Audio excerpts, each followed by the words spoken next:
Uh, so, to, so today is May 7th, 2022. The memorial date of Roshi Kapleau's passing is May 6th. That happened in 2004. Hard to believe. It was 18 years ago. So this morning, the Tay Show will be on him, a little bit different than normal kind of Tay Show.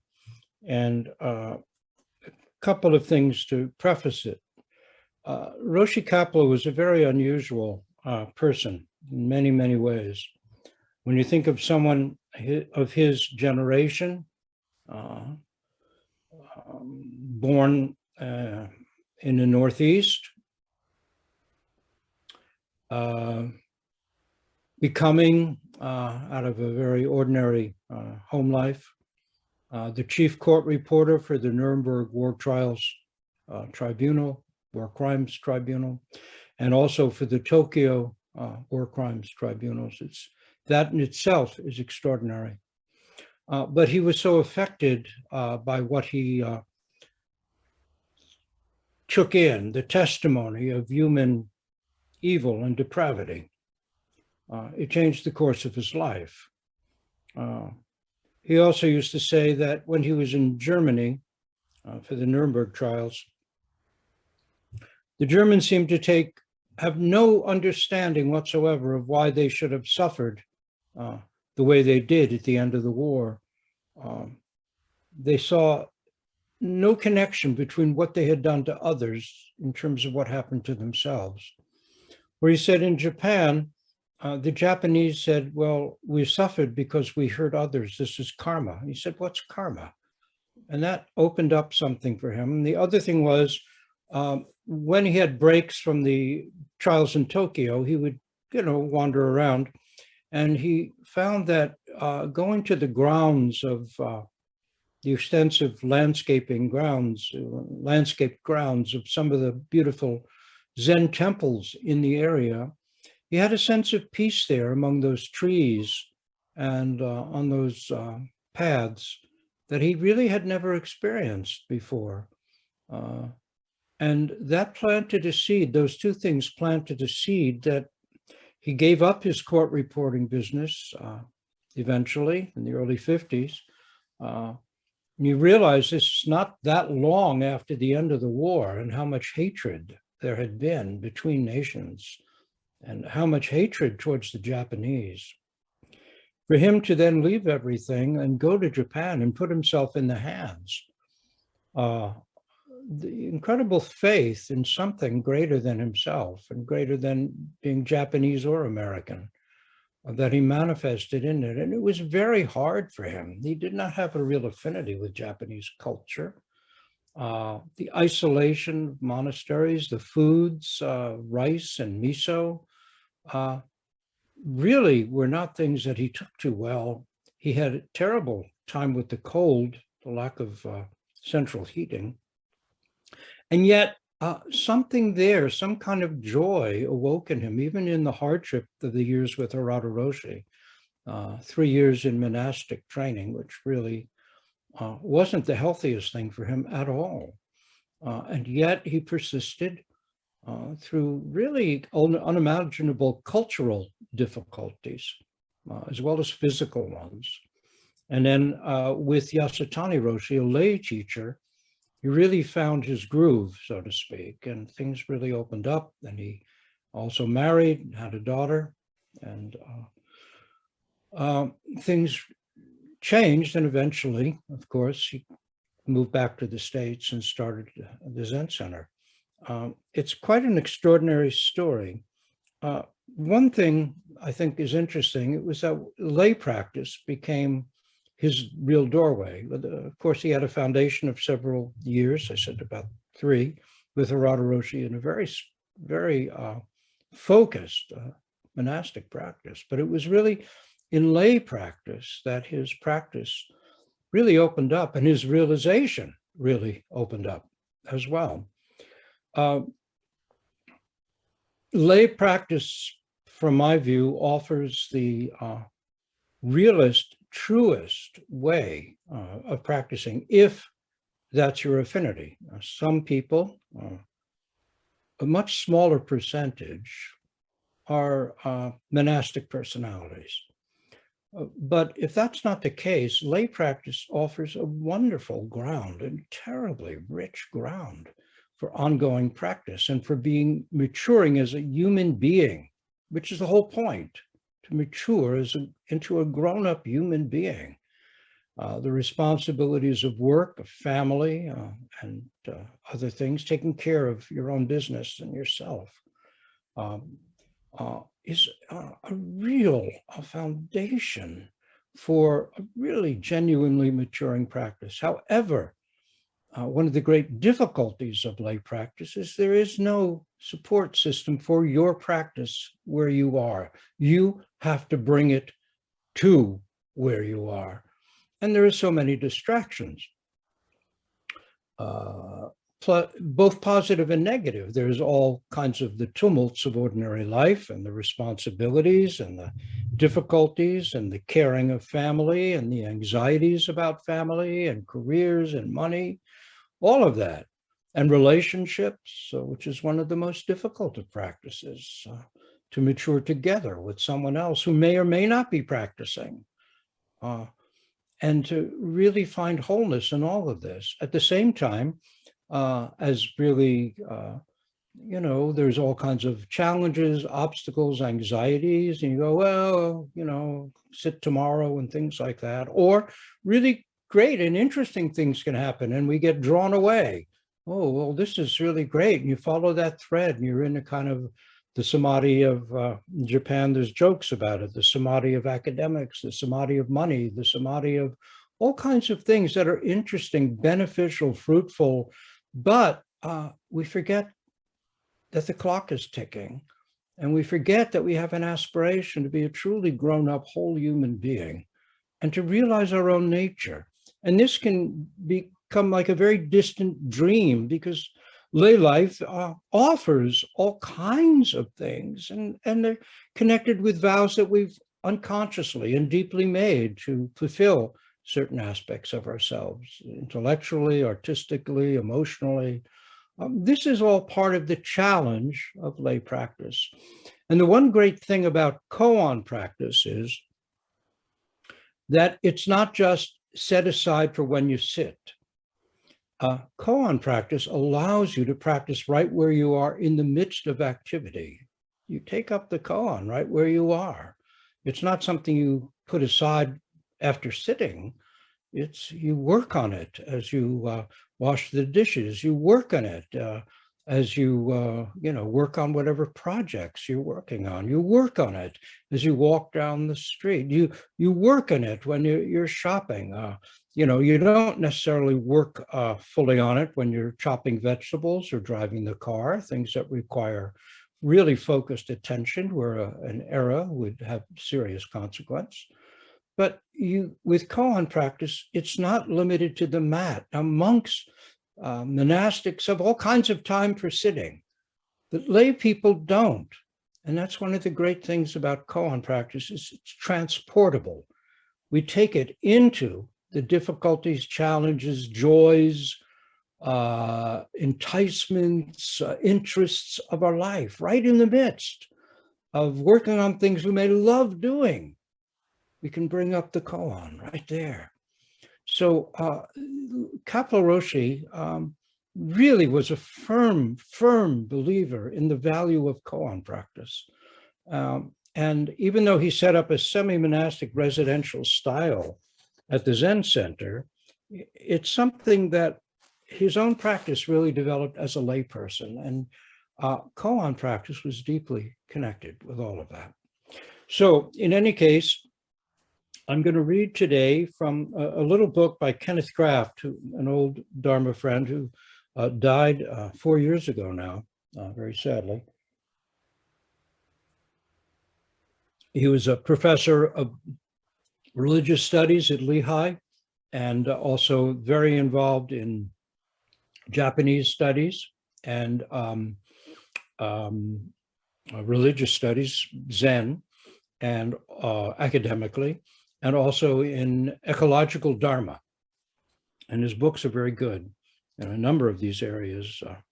This is Zen Teaching, Zen Practice, Philip Kapleau and the Three Pillars of Zen.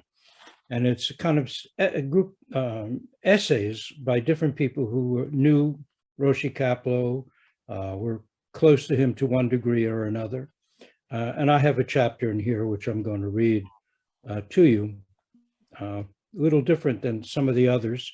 If you do have the book, you'll see that everyone has their own take coming out of their own experience. So this is Play It Again, and it's very much about lay life and practice. It goes like this. In 1967, and I guess it reveals a great deal of my past, which I probably haven't spoken about, but in 1967, I was a graduate student of English literature at the University of Toronto. I've been drawn there across the border because of my interest in taking courses with the great literary critic Northrop Frye. Toronto, still a fine city now, was terrific then. It had many parks, big, beautifully tended ones, and countless smaller neighborhood oases and playgrounds. The city offered a good transit system, excellent bookstores and shopping, a bustling pedestrian life, richly ethnic communities, wonderful restaurants, and streets safe to walk even at night. In fact, you could walk through the parks at night. You can't do that anymore in Toronto, but back then, in mid 1960s, you could. It was pretty extraordinary, having grown up in New York City, to be in a gorgeous metropolitan big city that was like that. Anyway, one day a friend said, you should read The Three Pillars of Zen. I feel it's the book for you. And he said that to Rose and to me. He was an interesting guy. I don't remember his last name at all. We spent a good amount of time with him. His name was Bernie. He had a very short haircut when everyone else had long hair. And he had been living at Millbrook with Timothy Leary. They had a court case coming up, and he had his haircut because he needed to look as absolutely straight on American as possible at the time. He was a very sweet fellow and very sharp as well. And one day, out of the blue, he just said to us, I've just read this book, The Three Pillars of Zen, and I think it's your path. You should read this book.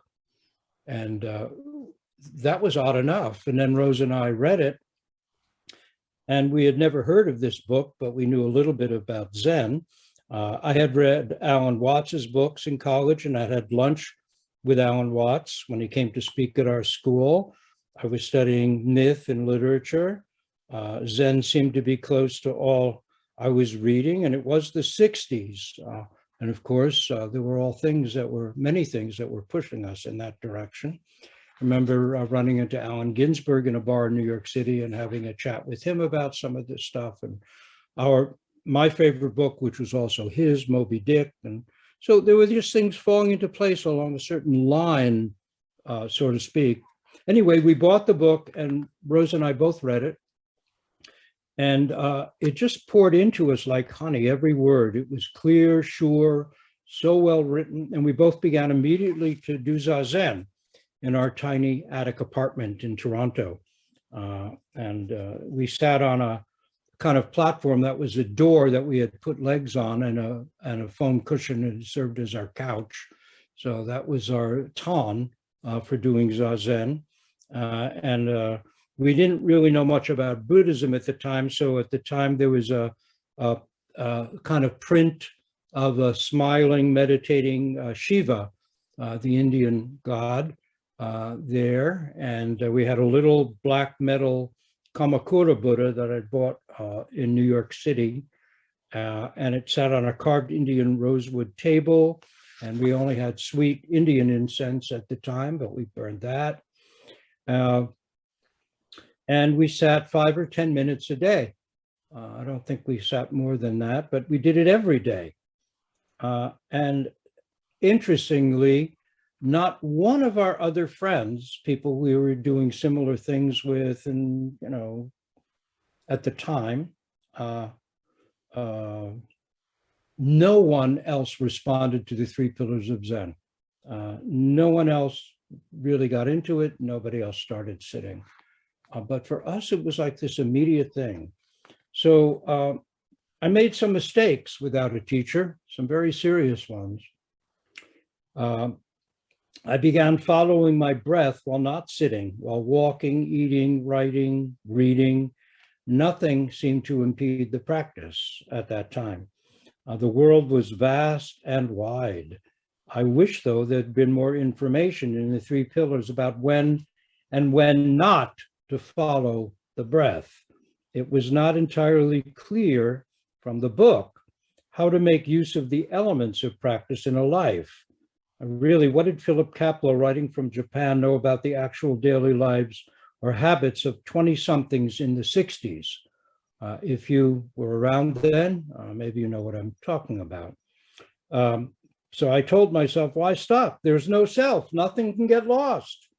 When momentary doubts arose, I would push on either with breath or by questioning who. Convinced I was on the Buddha way, I ignored signs that I was way out of my depth and might need guidance. Months went by, and given a talent for excess, I managed to get totally painfully lost. So much water flowed under that bridge. Hey, there goes the car, the career, the brain.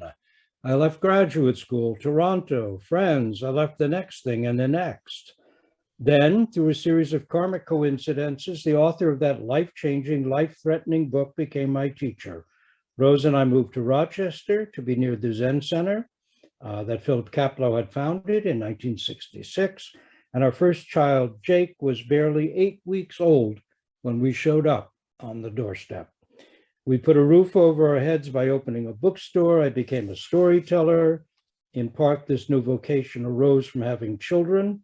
They made me take stock, engage life fully again, and open up the old storehouse of ancient wishes, aspirations, vows, and dreams.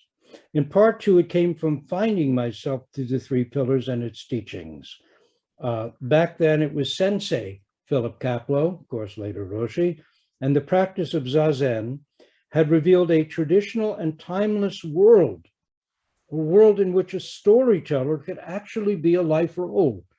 The Zen Center and the community that formed around it became our spiritual home.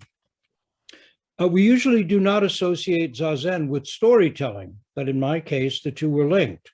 Of course, the three pillars is full of stories, and koan practice is a practice of story in many ways. That is, plunging right into it, into the depth of where the story itself arises from.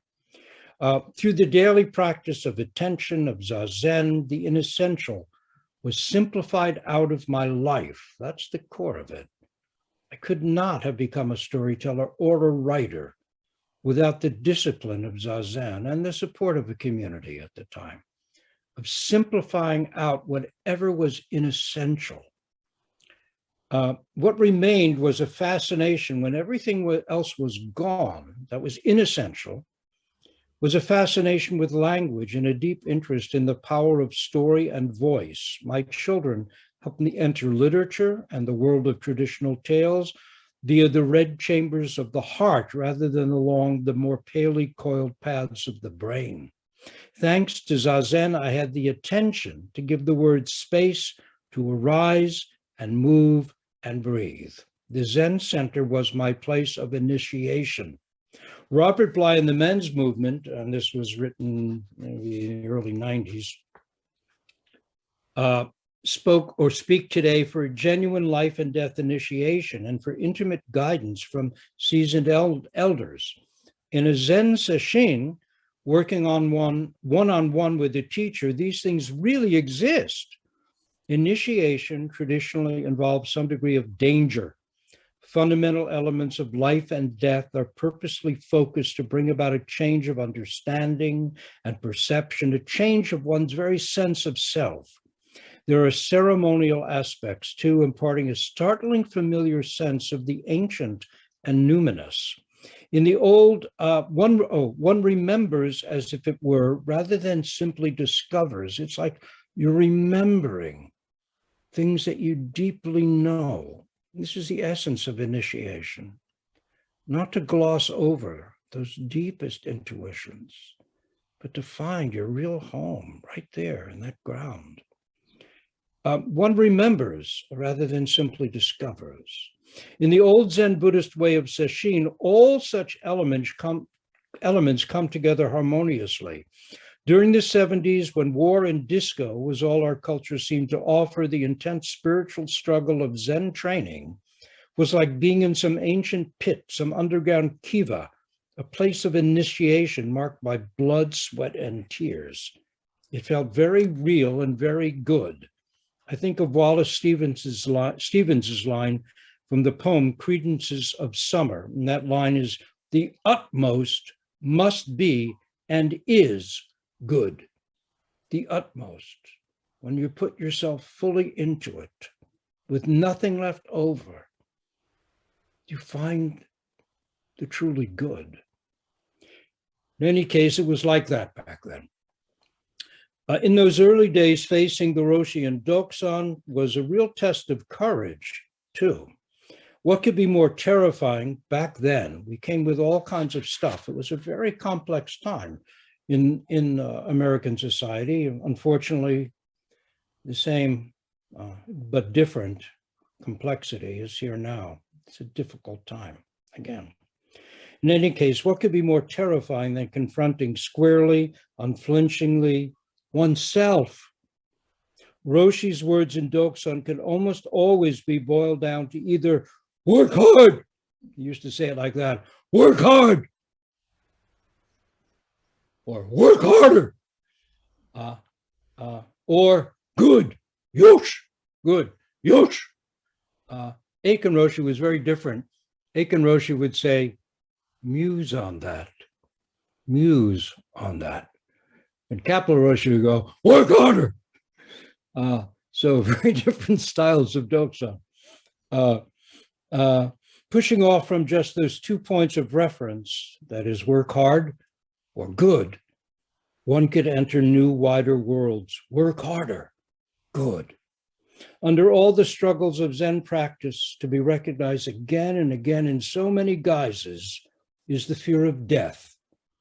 And beneath that lies the deeply ingrained sense of me, of my, the one afraid to die, the one afraid to change.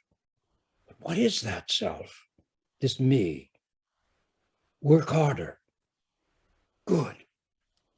Those early sesshin were at the same time a bizarre pastiche of terror, chaos, and cosmic hysteria.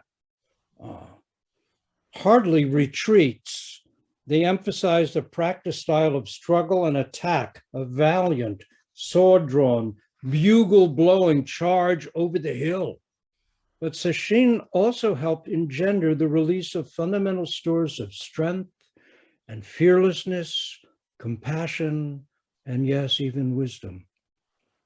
One always emerged reconfirmed as a human being able to endure, if not yet triumph. Practice tapped an unusual power, the power that comes from facing fears and limits and transcending them. The Buddha's mythic tale of home leaving when he followed an inner call along a road he knew not of became one's own life story. To go by a road you know not of, to a place you know not of, is the words out of numerous fairy tales. The life of the Buddha became our own life, going, leaving home, leaving all we knew, going. But it was rough on kids. Children, the few that were there at the time, saw their parents taking risks for something that entailed deep, passionate belief. The organizational structures imported from Japan, the outer containers of transformation were stiff, hierarchical, and non-familial. We were a community, or almost a community, of those who had fought in the trenches of sesshin together. But what about family and those tender, wonderful baby beings? Where did Winnie the Pooh fit into the samurai-like world of Zen? That was a really hard transition. You'd go to sesshin and be like a samurai back then, and then you'd come home and be reading Winnie the Pooh aloud. And it was a head scratcher in many ways. The priority was the attainment of Kensho as the foundation of a life on the way. At that time, an ordinary life seemed too tame. I can't but feel a kind of shrinking within when I recall the times when a child's voice was not allowed to disrupt a ceremony or muddy the assumed purity of practice. Desperation I now see played out in many forms. The meditators who sat perfectly upright were as mad in their own ways as the parents tormented by their inability to do more zazen or hear more Dharma talks. Yikes, as our now grown son used to say. Yikes. Trying hard, working on our all-important practice, we often goofed as parents. Not only were the responsibilities of parenting almost overwhelming, but we were also attempting to sit as much as monks do. We didn't know what we were, what world we were in. The center was not clear about that either. We were trying to do completely two different complete things at the same time. Yet, what would our lives back then have been without the practice? So the Vietnam War was still on. There were tremendous divisions. We were in our 20s. It was crazy.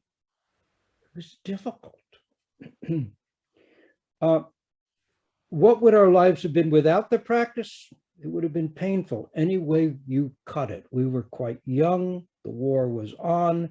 America was a terribly confusing place. We wanted something more. We thought that if only we could work hard enough, then maybe the golden age of Zen, the glory days of Tong China might return. Well, that was silly. And all I can say is our kids seem to have forgiven us, which we appreciate very much. They get that we were essentially simply doing the best we could at the time. The young people drawn to the Zen Center then were desperately trying to fit inside the three pillars of Zen, trying to remake reality to match those clear, inspiring, but very Japanese flavored pages.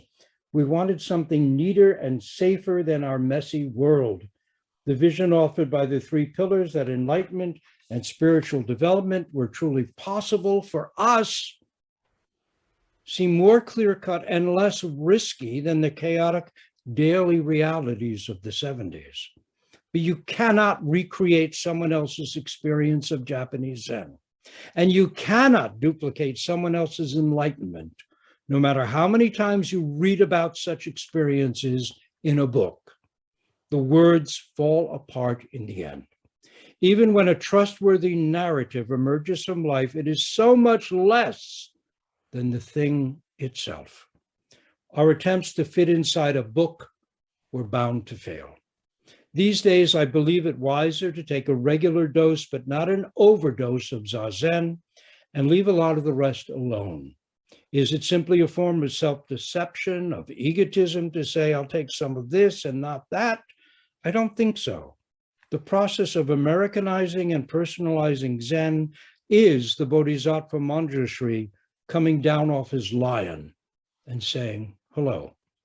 The work of making Zen our own is the Bodhisattva Avalokiteshvara, extending one of her many, many hands. Since those early days, my understanding of the three pillars has changed and evolved. Zen does not seem so special anymore. When I reread the three pillars now, it seems so concentrated and so Japanese, so very full of the culture and atmosphere and style of a specific long-rooted tradition. But as I read, I'm always struck again by its unique authority and power, by its promise of transformation, and by its commitment to transmission. There are lines that perfectly evoke the experience of Zen and proclaim a realm where we all yet hope to hang our hats. For me, now, the essence of it seems simpler than it did in those early days. It is about living with some degree of grace, humor, and freedom from endless selfishness. It is about living with greater creativity, confidence, and love. And perhaps dying in this way too. This Zen transcends itself. The three pillars returns us from deadness to life, to the breeze and the fluttering leaves, to the flap of crows and laughter of twilight, to the daily miracles and tiny, ordinary blessings. Recently, during a period of kinhin at an all-day sitting, my eyes strayed to the altar. An encouragement stick, a kiyosaku, which we do not use, lay against the polished wood. Incense smoke rose. I was struck again by the elegance of the tradition. While that may sound like an aesthetic statement, it is not how I mean it. I was struck with gratitude for the way things simply are. So gratitude to the three pillars, to the teachings, to all the people who embodied those teachings. They've given us a great gift. There are a few truly life-changing books for which one is eternally grateful. To call a book life-changing may sound like hyperbole, but The Three Pillars of Zen really was and is such a book. My hope is that it will someday come out in a new illustrated edition with commentary that accounts for the last 35, or back then 30 plus years, now would be like 50 plus years of Western and American practice. Such an edition could make a place for family and children, for cookouts and campouts and earning a living Zen, for time in therapy and the unhappiness of failed marriages, for career disappointments, failed businesses, aging, and the general environmental and political bad news of our interesting times. And then let's move on. And not just the therapy and the unhappiness of failed marriages, successful marriages, and seeing your kids grow up, and seeing them become adults, and how the world has changed, and then again, how disappointing some of those changes have been. How do we deal with that for all our efforts and all our time of social action and practice? And then let's move on. Warrior Zen is necessary at times, but how about birdsong Zen, lover Zen, good food Zen, for starters? There might even be enough challenge and rigor in these paths to please the sternest soul. Effort is of many kinds. Ferocity need not be the benchmark. Relative absence of self will do quite well. Despite the pain of many awful mistakes and the ease with which the three pillars compounded some of my own tendencies to err, I would do it over again if I had to, when I have to, I should say. 100 years from now, I expect that a descendant of the book will be waiting for me again, if there are still books and bookstores. Unless, of course, 100 years from now, Zazen is common knowledge, an ordinary daily part of the culture. Who knows how the text will be transmitted? Interactive holography, beams to the brain? In any case, I assume that the three pillars will be around in some form, nurturing and confusing readers, tormenting and inspiring, still propping the gateless gate open for suffering beings like you and me. Now, that said, here's a bit of ancient history.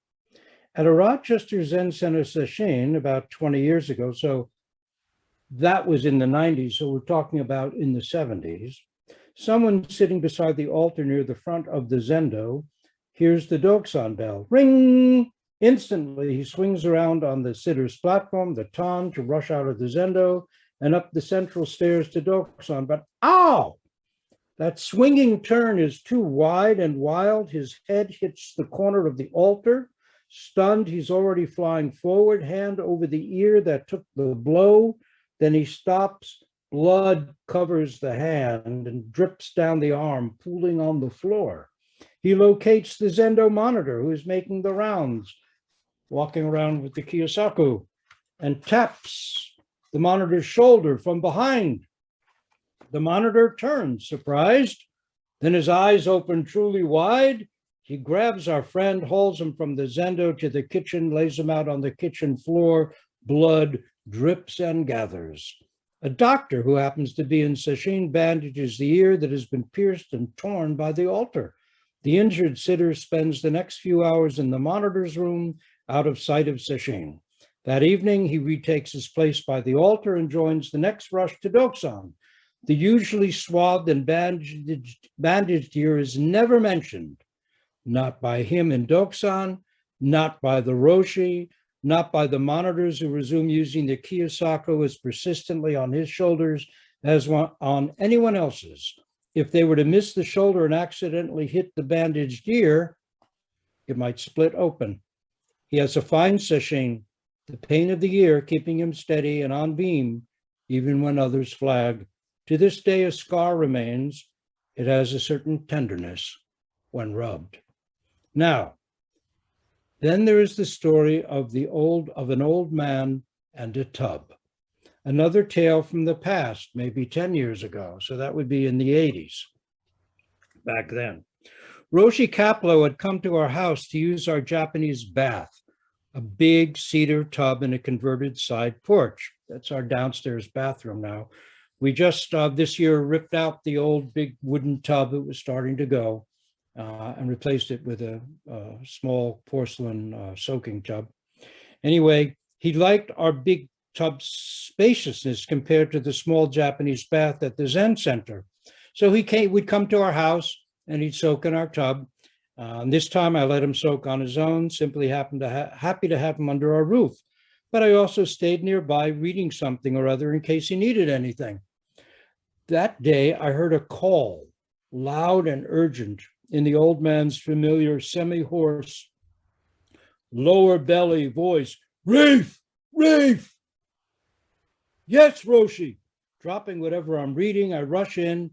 Responsiveness is so very Zen.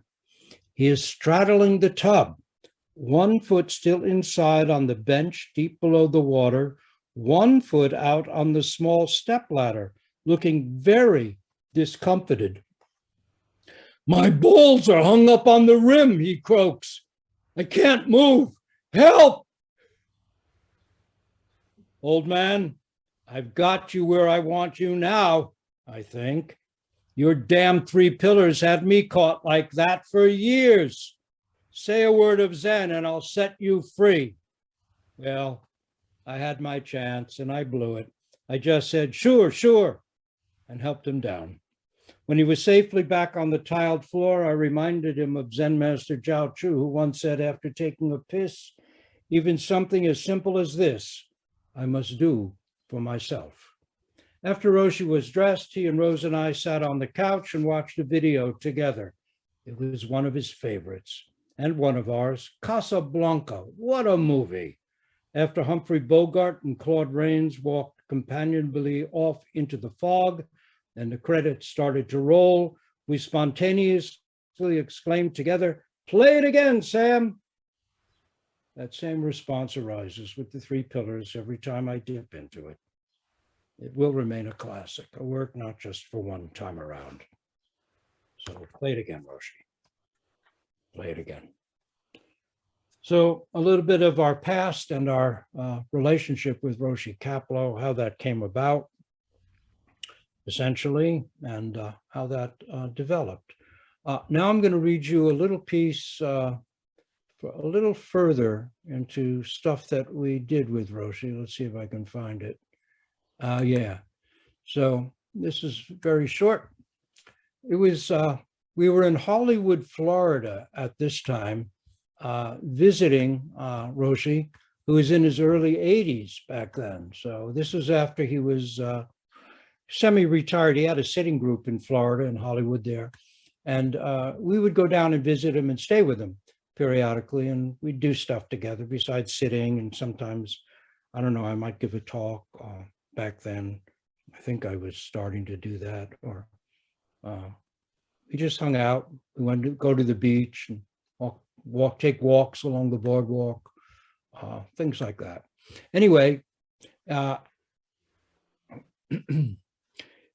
so he had left his court reporting business. Obviously, we know that history. So there's a bit of history. So at that time, after about 20 years of full-time teaching, after his 13 years in Japan, he was semi-retired. So again, he was leading a small group, but trying to stay out of it as much as possible. He'd give a talk now and then. He'd sit with people, and it was kind of sweet. But he also had Parkinson's by that point. So he was learning really to live a semi-retired life, and he was writing teaching a bit, but really learning how to deal with having Parkinson's disease and everything that that meant. So what to do on this bright, hot February day in Florida? We decided on a trip to Butterfly World. We drove off, and soon we were walking among displays of chrysalis and newborn butterflies and trees and lush plants and butterflies kind of fluttering all around us and over our heads.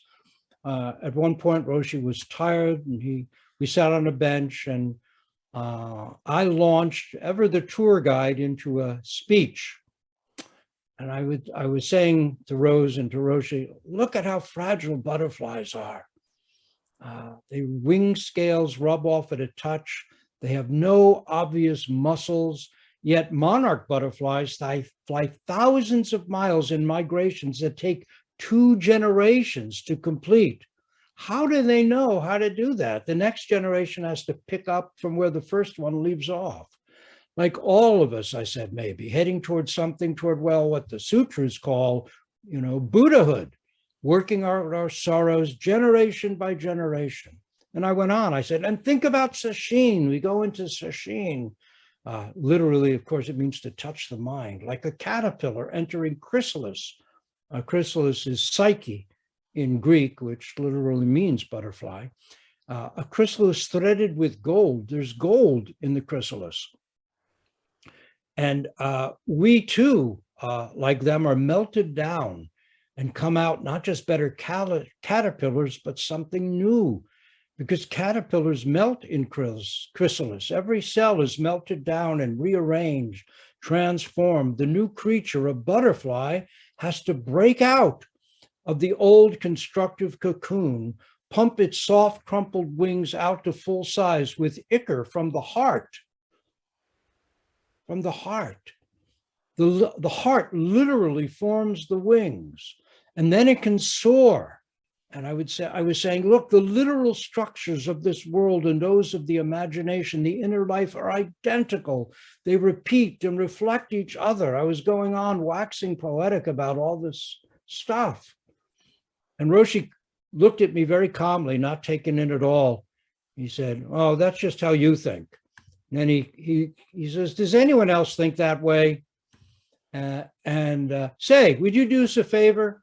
And he called to the young butterfly park ranger, a woman who was in her uniform with her, ranger hat. She comes over and he says to me, he says, tell her what you said about the imagination and life. So, a bit more halting now, kind of dutifully, again describe how the butterfly must go within, die, if you will, then return to the world, how this is the shape of our lives, the hard work of each life emerging from the cocoon of the past, how I had always thought of butterflies as flitting, delicate, bright, gay creatures, but the reality of their transformation and perseverance are pitiless and unyielding as iron. So I go through this whole thing again, getting into it, telling this park ranger woman my sense of how butterflies are a model for our own maturing and our spiritual life. And it's all like this. So, and Roshi is watching as I say all this, and then he turns to her and says, does that make any sense to you? And then she says, she looks at us and says, it is the story of my life, and proceeds to tell of going to Turkey, where she met her future husband. As a young man, she says, he had known he was going to live in America. How did he know? She shrugged. It was a mystery with no logical explanation. So she told us he just knew. He spoke no English. So he went up into a cave in the mountains and lived there for 3 years and taught himself English from a book. Then he reemerged from isolation, came back down the mountain where they soon met and eventually married. So you see, she concluded, I believe this is true, what you say. Roshi looked at her. He looked at me and at the butterflies flapping and gliding and perching on the flowers around us. Thank you, he said. We got up, shook Kim's hand, that was her name, Kim. We laughed and left. It is the story. It is the story of my life. So we'll stop here and recite our great vows for all, with much gratitude to Roshi Kapleau, a very, very unusual person with a very unusual history, who ended up affecting for the good so many, many lives. Okay.